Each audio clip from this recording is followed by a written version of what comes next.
Okay, now that you've watched the video, I'm going to just kind of go over some basic things. So when you're in the clone stamp tool, first thing you got to do is come up here and define how big you want the brush. You can kind of see how big the brush is.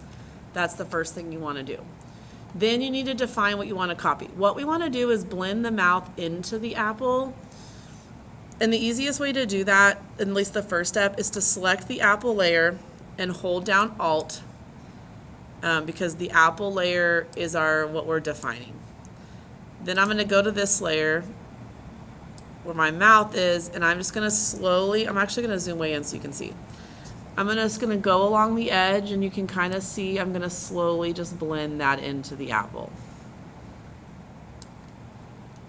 Now, if for some reason I do too much, like that, just Control Z.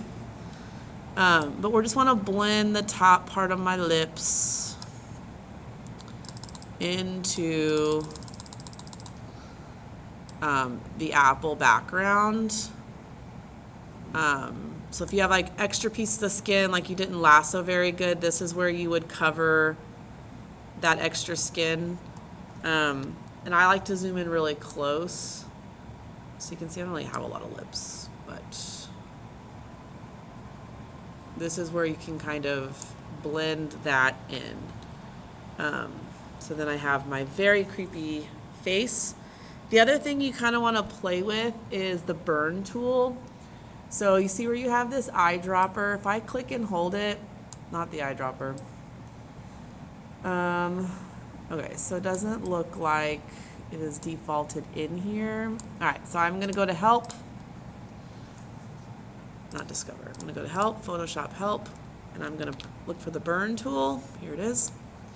Okay, the burn tool, it's right down here, is going to allow you to darken areas of an image. And again, you can watch the video if you need a little help with that. We want to look like there's some shadows that match my apple.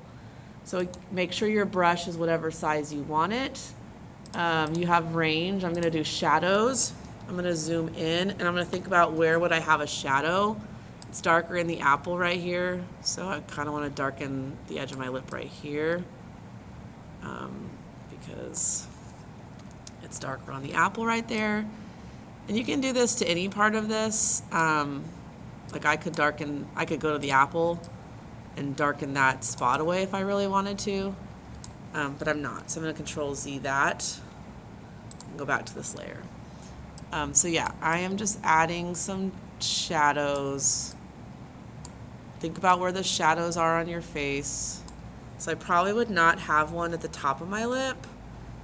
And again, I can go to my history and start over, like go back to where I started with the burn tool and start again.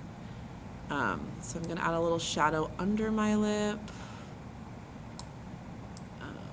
and just kind of play with it until it looks, how you want it to look. You can actually darken inside there too, but just add some shadowing to and if it looks too unnatural, then try to blend it in a little bit down here.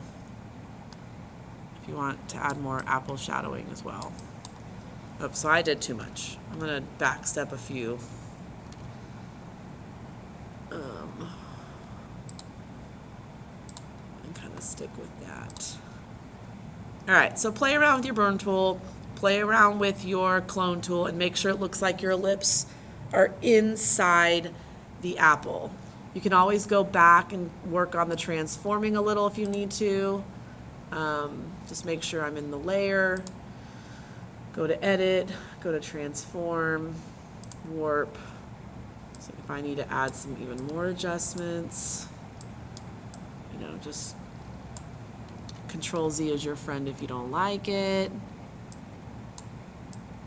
But yeah, so there is the mouth.